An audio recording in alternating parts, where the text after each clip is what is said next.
Hi, in this video we're going to show you how to get into your computer if you lost your password, for example, or forgot your PIN, or maybe things aren't working and you don't have another user account you could use to get into it.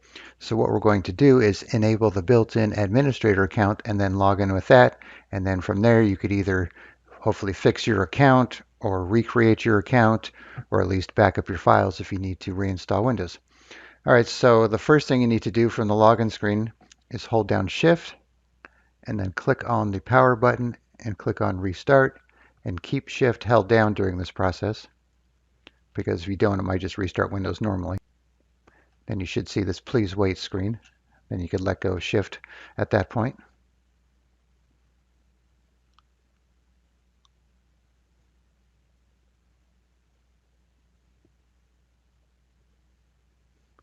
All right, so from here we want to click on troubleshoot and then advanced options, and then we want to go to command prompt. All right, so here's the tricky part though. So you can see it thinks Windows is this X drive, so this is not really the Windows drive since Windows is going to be C. So what you want to do first is find out what drive letter is really being used for Windows in this situation. So we're going to run Diskpart, no spaces.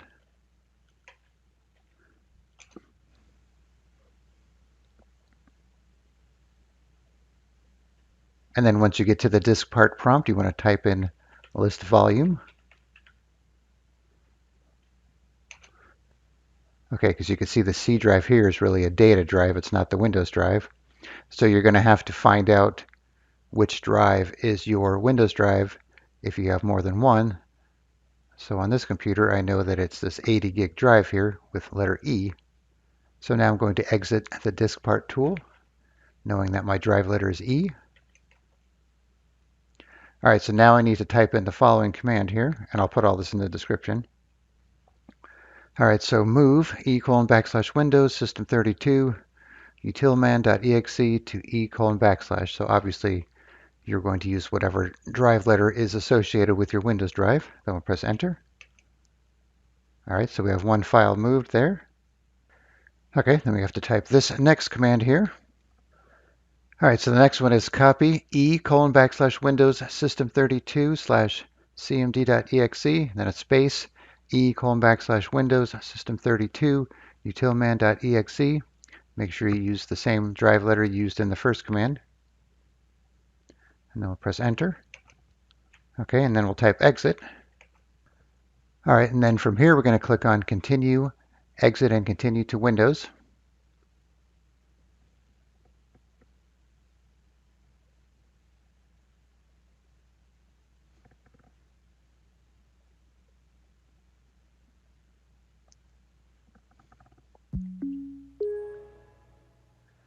Okay, and then we'll be at the same login prompt. Now this time we'll click on the accessibility button by the power button here. And we'll get a command prompt. And then from here we'll type in regedit. This will bring up the Windows Registry Editor.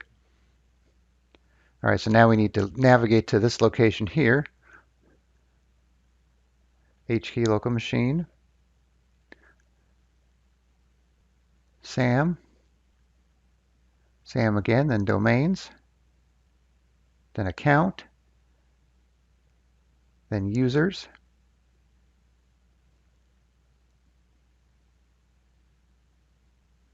And then we're going to look for the key here that has 5 zeros, then 1 F4. And then on the right here, we want to look for the value of F, and double click it. All right, so now we need to use the keys on the keyboard. Go down to 11 here by this line that ends in 38. Then if you press delete once, and then type 1, that'll put a 10 in there.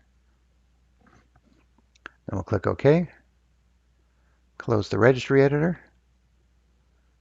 Close out our window here. So now we're going to turn off the computer and then turn it back on. So I'll be back when this is done. Okay, so now you can see we have an administrator account here for one of our choices. So we'll click on that. So it logs in with no password. And then of course, since it's the first time you've logged in with this account, you're going to have to go through this whole new profile setup. So this will take a couple minutes. So we'll pause the video for that. All right, we'll just get past all this stuff here. All right, so now we're in Windows with our administrator account. Then you could go to the settings if you want. Go to your accounts, other users, and then take it from there. All right, so like I said, I'll put all these instructions in the description. And the key part is just to make sure you find out what drive letter your computer is using for Windows in that first step. And then you could enable the administrator account and hopefully get things back up and running. All right, thanks for watching and be sure to subscribe.